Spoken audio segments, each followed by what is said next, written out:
Hi friends, எல்லாருக்கும் வணக்கம். எல்லாரும் எப்படி இருக்கீங்க? நல்லா இருக்கீங்களா? Welcome back to Ammu's home style. இது வந்து திங்கட்கிழமை அன்னைக்கு எடுத்த வீடியோங்க. விநாயகர் சதுர்த்தி வைப் வந்து ஸ்டார்ட் ஆயிடுச்சு. எல்லாருக்குமே அட்வான்ஸ் இனிய விநாயகர் சதுர்த்தி நல்வாழ்த்துக்கள். பொதுவாக வந்து ஏதாவது ஒரு விசேஷமான நாட்கள் வருது அப்படின்னா அதுக்கு முதல் நாள் வந்து வீடு கிளீன் பண்ணுறது, பூஜை பாத்திரம் தேய்க்கிறது, இந்த மாதிரி வேலையெல்லாம் செய்வோம். அதுவே விசேஷமான நாளுக்கு முதல் நாள் வந்து செவ்வாய்க்கிழமை வருது, வெள்ளிக்கிழமை வருது அப்படின்னா அதற்கு முன்னாடி ஒரு நாள் நான் செஞ்சுப்பேங்க. நிறைய பேர் வந்து செவ்வாய்க்கிழமை வெள்ளிக்கிழமை பூஜை பாத்திரங்கள் எடுக்கிறது, வீடு மாப்புறது இதெல்லாம் செய்ய மாட்டாங்க. அதனால நான் திங்கக்கிழமை செஞ்சுக்கிறேங்க. இதில் எனக்கு இன்னொரு விஷயம் இருக்குது. என்ன அப்படின்னா, விநாயகர் சதுர்த்திக்கு முதல் நாள் வந்து செவ்வாய்க்கிழமை கடைக்கு போயிடுவாங்க. எங்களது வந்து பூக்கடை இருக்குது. அங்கே போனால் அவர் கொஞ்சம் ஹெல்ப் பண்ணுற மாதிரி இருக்கும். விநாயகர் சதுர்த்திக்கு வந்து பூக்கள் வியாபாரம் இருக்கும் இல்லைங்களா, அங்கே போயிட்டு நான் கொஞ்சம் நேரம் சில்லற வேலையெல்லாம் செய்வாங்க. அதனால் கடைக்கு போயிடுவேன். அப்போ வந்து இதெல்லாம் செய்ய முடியாது அப்படின்றதுனால திங்கக்கிழமை அன்னைக்கு வீடெல்லாம் மாப்புடுறேங்க. வீடு மாப்புறதுல ஒரு சின்ன ட்ரிக்ஸ் உங்களுக்கு சொல்கிறேன் பாருங்கள். பொதுவாக நம்ம வீடு மாப்பணும் போது கல் உப்பு போடுவோம். அது லைசால் போட்டாலும் சரி, இல்லை வேறு எந்த லிக்விடு ஊற்றினாலும் அதில் ஒரு கைப்பிடி அளவுக்கு கல் உப்பு போட்டு வீடு துடைப்போம் இல்லைங்களா. அதோடு கொஞ்சம் நீங்கள் பச்சை கற்பூரமும் கொஞ்சம் பன்னீரும் சேர்த்துக்கோங்க. வீடு துடைக்கும் போது ஃபேன் போடாதீங்க.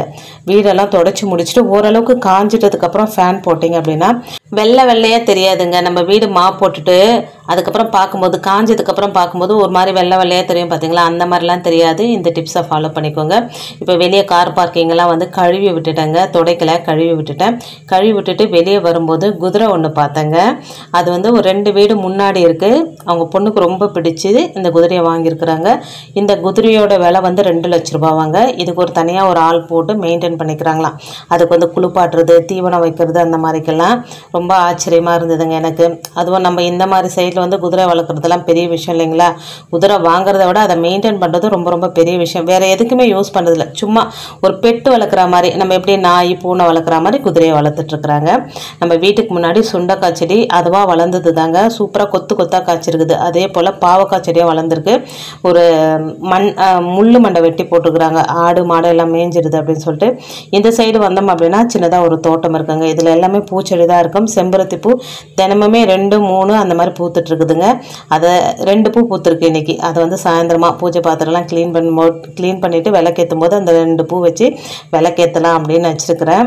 இப்போ பூஜை அறைக்கு வந்து பூஜை பாத்திரம்லாம் க்ளீன் பண்ணணுங்க. பூஜை அறை இப்படி தான் இருக்குது. இந்த பழைய பூவெல்லாம் எடுத்துகிட்டு இங்கே பாருங்கள், முருகர் வேல் வச்சுட்ருக்கிற மாதிரியே அந்த செம்பருத்தி பூ வந்து வச்சுட்ருக்கிறாரு பாருங்கள். எனக்கு அந்த மாதிரி தோணுது. சில விஷயங்கள்லாம் எனக்கு நடக்குதுங்க. அதை வந்து ஒரு சில டைம் வீடியோ எடுப்பேன், ஒரு சில டைம் எடுக்க மாட்டேன். அந்த செம்பருத்தி பூவை வச்சிட்ருக்குது, வேலை வந்து கையில் வச்சுருக்கிற மாதிரியே ஒரு ஃபீல் இருந்தது. இப்போ வந்து பூஜை பாத்திரங்கள் எப்போவுமே மொத்தமாக எடுத்துக்க மாட்டேங்க. கொஞ்சம் கொஞ்சம் பார்ட்டாக தான் பிரித்து நான் பூஜை பாத்திரம் க்ளீன் பண்ணுவேன். ஏன்னா மொத்தமாக எடுத்துட்டா வேலை நிறைய இருக்கிற மாதிரி இருக்கும். அதனால் கொஞ்சமாக எடுத்து வச்சுருக்கிறேன். இன்னொரு பார்ட் அடுத்து வந்து எடுத்து தேய்ப்பேங்க. நான் வந்து அந்த திரியெல்லாம் இருக்குது பார்த்தீங்களா, அந்த திரியெல்லாம் சேர்த்து வச்சுக்கிட்டே வந்து வாரத்தில் ஒரு நாள் சனிக்கிழமையோ இல்லை ஞாயிற்றுக்கிழமையோ அந்த திரியோடு கொஞ்சம் கற்பூரம் போட்டு நிலவாசலில் வச்சு ஏற்றிடுவேங்க. நிலவாசலில் தான் ஏற்றணும்னு கிடையாதுங்க. நம்ம ஹாலில் கூட வச்சு ஏற்றலாம். அந்த பழைய திரி கற்பூரம் இதெல்லாம் எரியும் போது ஒரு விதமான வாசனை வருங்க. அது நம்ம வீட்டில் அந்த கொசு தொல்லை இருந்தாலும் போயிடும், வீட்டில் நெகட்டிவ் எனர்ஜி இருந்தாலும் போயிடும் அப்படின்னு சொல்லுவாங்க. இப்படி தாங்க நான் ஃபாலோ பண்ணுறேன். இந்த திரியெல்லாம் எடுத்து வேஸ்ட் பண்ண மாட்டேன். வாரத்துக்கு ஒரு தடவை எரிச்சிடுவாங்க. நம்ம வீட்டில் இந்த கண் திருஷ்டி இருந்தால் கூட போயிடும் அப்படின்னு சொல்கிறாங்க.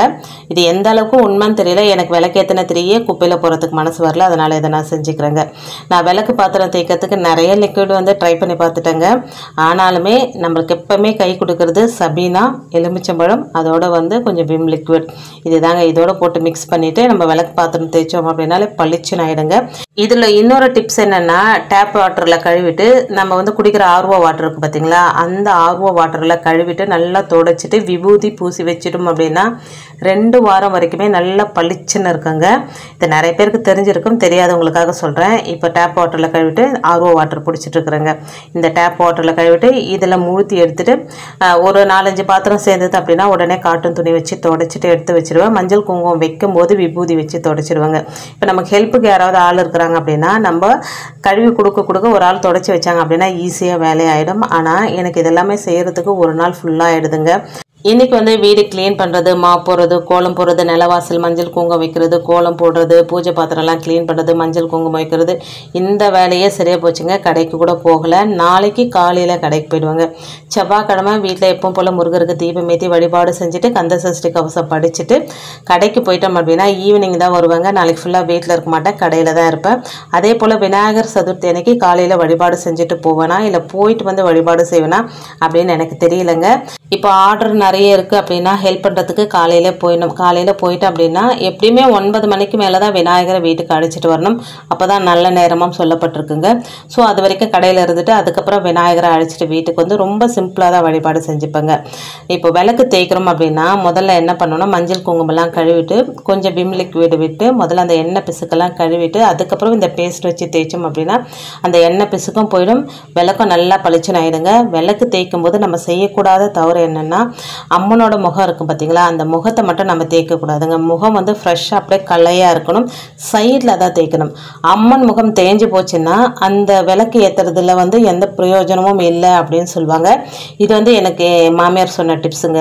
அவங்களுடைய விளக்கு நான் ரொம்ப வருஷமாக வச்சுருந்தேன். அவங்களே வந்து ரொம்ப நாள் ஏற்றின விளக்கை நான் ரொம்ப நாளாக வச்சுருந்தேங்க.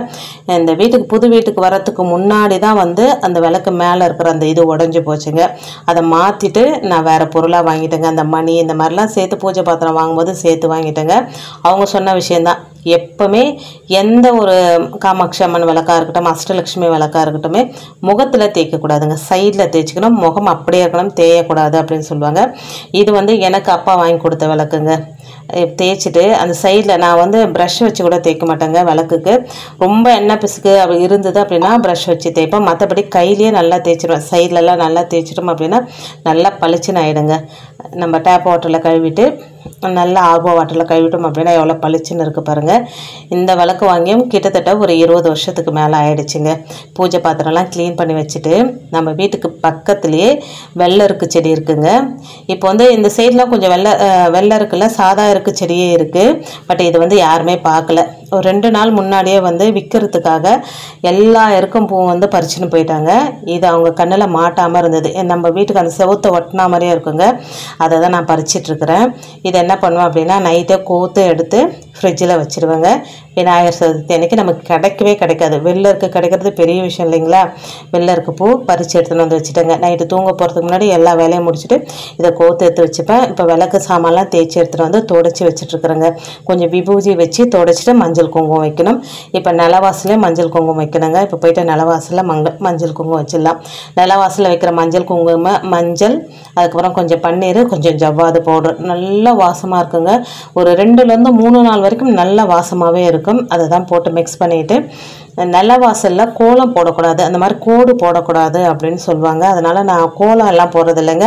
மஞ்சள் குங்குமம் அழகாக பச்சைன்னு அப்ளை பண்ணிவிட்டு மஞ்சள் குங்குமம் வச்சுட்டு அந்த மஞ்சள் குங்குமம் வச்சுட்டு அதுக்கு மேலே நம்ம நாமக்கட்டி வைப்போம் பார்த்தீங்களா, அது வச்சோம் அப்படின்னா அவ்வளோ மங்களகரமாக இருக்குங்க. நான் வச்சுட்டு காமிக்கிறேன் பாருங்கள், அவ்வளோ சந்தோஷமாக இருக்கும். வாரத்துக்கு ஒரு நாள் செய்வேன். ஒரு சிலர் வந்து வாரத்துக்கு 2 நாள் செய்வாங்க. நான் வாரத்துக்கு ஒரு நாள் வியாழக்கிழமை வந்து நிலவாசல் நல்லா கழுவிட்டு மஞ்சள் குங்குமம் வைப்பேங்க. இன்றைக்கி வந்து ஊருக்கு போயிட்டு வந்து நான் செய்யலை. ஒரு 4-5 நாள் ஊரில் இருந்தால் போயிட்டு வந்து செய்யலை. இன்றைக்கி செய்கிறேங்க. வெள்ளிக்கிழமை நான் வீட்டில் கிடையாது, நான் ஞாயிற்றுக்கிழமை தான் வந்தேன், அதனால் செய்யலைங்க. இப்போ வந்து நிலவாசல் அழகாக மஞ்சள் பூசிட்டு சும்மா லைட்டாக அந்த கோடு மாதிரி மஞ்சள்லேயே போட்டோம் அப்படின்னா ரொம்ப சூப்பராக இருந்தது. அந்த மாதிரி போட்டுட்டு குங்குமம் வச்சுக்கிறேங்க. அதே போல் இன்றைக்கி கோலம் தான் போட போகிறேன், அரிசி மாவு கோலம். ஏற்கனவே அரிசி மாவை நம்ம எப்படி ஸ்டோர் பண்ணி வச்சுக்கலாம் 1 வருஷத்துக்கு அப்படின்றது வீடியோ போட்டிருக்குறேங்க. அந்த வீடியோ பார்க்காதவங்களுக்கு வீடியோ போல் ஷார்ட்ஸ் போட்டிருக்குறேங்க. வீடியோ பார்க்காதவங்களுக்கு அதை பாருங்கள். நம்ம சேனலை தொடர்ந்து பார்க்குறவங்களுக்கு தெரிஞ்சிருக்கும். நம்ம நிலவாசல் பூஜை அறையை எந்த அளவுக்கு நம்ம சுத்தபத்தமாக வச்சுருக்கிறோமோ அதே போல் நம்மளுடைய நிலவாசலையும் சுத்தபத்தமாக வச்சுருக்கணுங்க. ஒரு உடம்புக்கு ஹார்ட் எந்த அளவுக்கு முக்கியமோ அதே போல் ஒரு வீட்டுக்கு நிலவாசல் அப்படின்றது ரொம்ப ரொம்ப முக்கியங்க. ஸோ நிலவாசல் இதெல்லாம் வந்து கிழிஞ்ச மேட்டு போடுறது, செருப்பு போட்டு வைக்கிறது, தேவையில்லாத பொருட்களெல்லாம் போட்டு வைக்கிறது, இதெல்லாமே அவாய்ட் பண்ணிவிட்டு நீங்கள் பூஜை அறை அளவுக்கு நிலவாசலையும் நீங்கள் மெயின்டைன் பண்ணி பாருங்கள், நல்ல மாற்றங்கள் தெரியுங்க. இப்போ வந்து 3 மஞ்சள் குங்குமம் வச்சுட்டு அதுக்கு மேலே நாமக்கட்டின்னு சொல்லுவாங்க பார்த்தீங்களா, அந்த நாமக்கட்டி நல்லா தண்ணியிலையோ இல்லை பன்னீர்லேயோ குழைச்சிட்டு வச்சுட்டோம் அப்படின்னா அழகாக இருக்குங்க. இப்போ வச்சுருக்கிறேன் பாருங்கள், எல்லாத்துக்குமே வச்சுட்டேன். இப்போ வந்து அரிசி மாவுனால் கோலம் போட்டுக்கிறேங்க. 8 இதழ் கொண்ட தாமரை நிலவாசலில் இருக்கிறது ரொம்ப ரொம்ப நல்லது, பூஜை அறையில் இருக்கிறதும் ரொம்ப ரொம்ப நல்லது அப்படின்னு சொல்லுவாங்க. எப்போவுமே இந்த சைடு அந்த சைடு முதல்லலாம் என்ன பண்ணுவேன் அப்படின்னா, நடக்கிறதுக்கு இடம் விடாமல் ஃபுல்லாகவே கோலம் போட்டுடுவேன். அப்புறம் அவங்க நடக்கும்போது நான் வந்து ஃபீல் பண்ணுவேன், இந்த மாதிரி மெரிச்சிட்டே போகிறீங்களே அப்படின்ட்டு. வீட்டில் இருக்கிறவங்களாம் நான் காலை தூக்கி தலையிலே வச்சுட்டு போகிறது, எல்லா இடத்துலையும் கோலம் போட்டால் எப்படி நடந்துட்டு போகிறது அப்படின்னு சொல்லுவாங்க. அதனால் இப்போ என்ன பண்ணிடுறேன் அப்படின்னா, இந்த சைடு அந்த சைடு கோலம் போட்டு நடுவில் நடக்கிறதுக்கு இடம் விட்டுடுறேங்க. 8 இதழ் கொண்ட தாமரை ஒவ்வொரு நாளும் இதே கோலம் தாங்க, மாற்றுறது கிடையாது. 2 பக்கம் 2 தாமரை 2 ஷட்கோண கோலம், இதுதான் ரெகுலராக போடுறதுங்க. ஒரு நல்ல நாள் வந்துடுது அப்படின்னா சந்தோஷம்தான், இல்லைன்னெலாம் மறுக்கவே இல்லை. ஆனால் வீட்டில் இருக்கிற பெண்களுக்கு எவ்வளோ வேலை இருக்குது தெரியுங்களா. இப்போ நாம் வந்து வீட்டில் இருக்கிறவங்க சும்மாலாம் இல்லைங்க. ஒரு வேளை ஆஃபீஸுக்கு போகிறவங்களா இருந்தால் அவங்களுக்கு ரெட்டிப்பு வேலை தாங்க, அதை நம்ம யோசனை பண்ணியே ஆகணும்.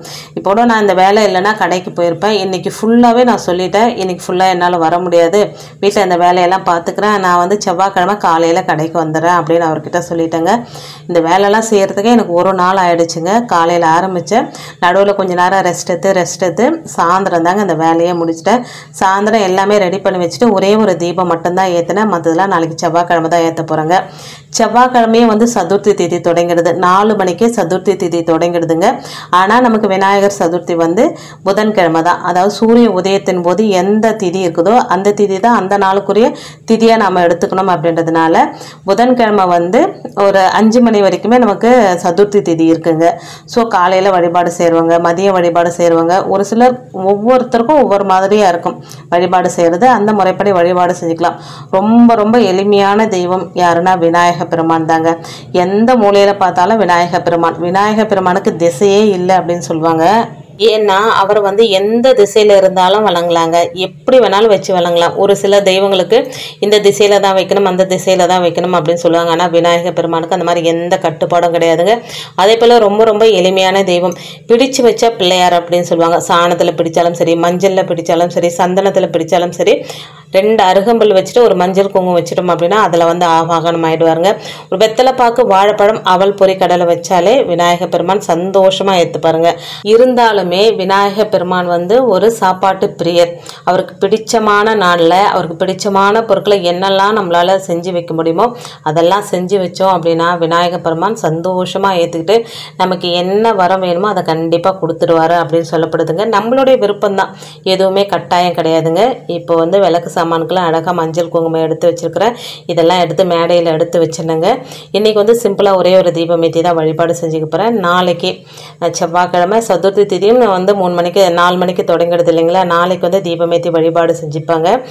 களிமண் விநாயகர் வந்து நம்ம செவ்வாய்க்கிழமையை கூட எடுத்துகிட்டு வந்துக்கலாங்க வீட்டுக்கு. செவ்வாய்க்கிழமை எடுத்துகிட்டு வந்தோம் அப்படின்னா புதன்கிழமை விநாயகர் சதுர்த்தி வழிபாடு செஞ்சுட்டு வியாழக்கிழமை 3ஆவது நாள் வந்து அவருக்கு பிரியா விடை கொடுத்து வீட்டிலே பக்கெட்டில் கரைக்கிறதோ, இல்லை பக்கத்தில் ஆறு குளம் இருக்குது அப்படின்னா அங்கே கூட கொண்டு போய் கரைக்கலாம். இல்லை உங்கள் ஊரில் வந்து பெரிய விநாயகர் வந்து ஊர்வலம் நடத்துறதுக்கு இருக்குது அப்படின்னா அங்கே கொண்டு போய் கூட வச்சிடலாங்க. அது அவங்களுடைய விருப்பங்க. விநாயகரை வந்து ஒற்றைப்படையில் முதல் நாளே காலையில் வழிபாடு செஞ்சுட்டு சாயந்தரமும் கரைக்கலாம். இல்லை 3ஆவது நாள் 5ஆவது நாள் இந்த மாதிரி ஒற்றைப்படையில் வர நாட்களில் வந்து விநாயகருக்கு வந்து பிரியா விடை கொடுக்கணுங்க. இப்போ பூஜை அறையெல்லாம் நீட்டாக அரேஞ்ச் பண்ணி வச்சுட்டேங்க. பூ கொண்டு வரல, கடைக்கு போயிருந்தேன்னா பூ கொண்டு வந்திருப்பேங்க. அதனால் 2 செம்பருத்தி பொருந்தது பார்த்தீங்களா, ஒன்று முருகப்பெருமானுக்கும் ஒன்று வந்து விநாயகர் பெருமானுக்கும் வச்சுட்டு ஒரே ஒரு தீபம் ஏற்றி வழிபாடு செஞ்சுக்கிறேங்க. இன்றைக்கி வந்து நாள் இப்படி தான் போச்சு. பெருசாக கூட எதுவும் சமைக்கலைங்க, இருக்கிறத வச்சு அப்படியே அட்ஜஸ்ட் பண்ணி சாப்பிட்டுட்டோம். இன்றைய நாள் எனக்கு இப்படி தான் போச்சுங்க. வீடியோவில் நான் சொன்ன விஷயங்கள்லாம் உங்களுக்கு பிடிச்சிருந்தது அப்படின்னா ப்ளீஸ் சேனலுக்கு சப்ஸ்கிரைப் பண்ணி சப்போர்ட் பண்ணுங்கள். ரொம்ப பிடிச்சிருந்தது அப்படின்னா உங்கள் ஃப்ரெண்ட்ஸ் அண்ட் ஃபேமிலிக்கும் ஷேர் பண்ணி விடுங்க. தேங்க்ஸ் ஃபார் வாட்சிங் friends. Take care and bye.